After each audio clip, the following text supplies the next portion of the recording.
Hey, what's up, my people? How you doing? It is the showstopper, Mr. Leopard himself. How you doing? So today, something really hit me hard, and I made a decision that I'm gonna reinvent the wheel and do something differently. So, for you to be able to understand this, let me give you a very quick preamble. The preamble is that most doctors are there waiting in clinics and surgical wards to be able to address your sickness. Most psychologists are there in their offices and in hospitals waiting for you to come up with your mental health issues so that they can talk about it. Nutritionists are waiting in their offices and in the places of work so that they can address your nutritional issues.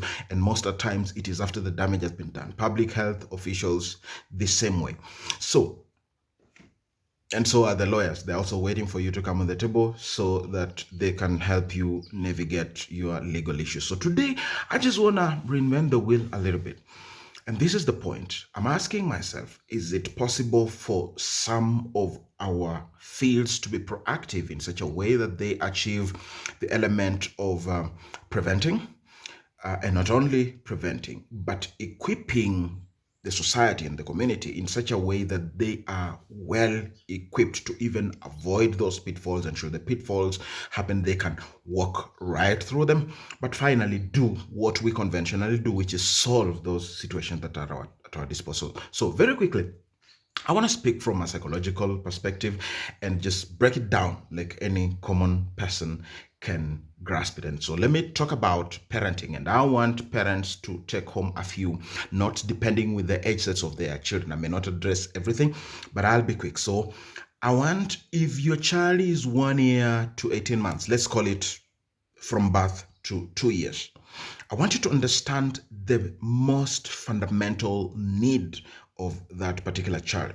The most fundamental need of that particular child is love. Of course, love runs through all the ages, but I want you to understand that that child needs security. They need to be shown love. They need to be protected. They need to feel that they are safe. The other thing that they need to feel is that they need to feel that there is an element of predictability, so a little bit of routine. So what that means is that help these children to adopt a certain routine as to when they feed, when they clothe, when they are changed their diapers, if possible, the place where they live. Don't toss them left, right, and center. Don't let them travel too much around and get scared. Well, I know there are certain people who travel and what have you, but I want to tell you that the moment you make that kid experience a flight, for example, to fly from point A to point B, you know what your experience was when you had your first flight and it came with fright.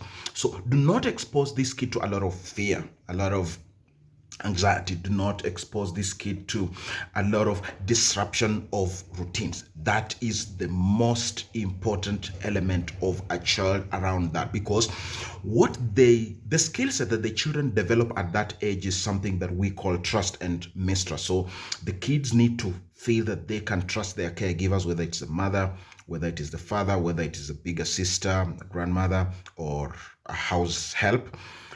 They want to feel safe. They want to feel they are in safe hands. When that door opens, the kid wants to feel that the person who is coming is a good person, is a friend, and is not a threat to their lives. Now, the next skill set is that 18 months to 3 years. You need to understand the most important skill set that they are wired to learn at this point in time, so that you can make it possible for that skill set to be learned effectively. So a kid at around that particular age, forgive my camera, my hand could also get whatever, ignore. The skill set around that time, wow, and the beautiful birds here on my window. See that? See that? I love that. Okay. So the skill set that these kids are developing is what we call autonomy or independence. And so this is the time you need to allow your kid to try and do stuff for themselves. You need to allow them to put on their own shoes, to tie their own shoelaces, to be able to select their toys. When you go to buy toys for them, do not dictate everything for them.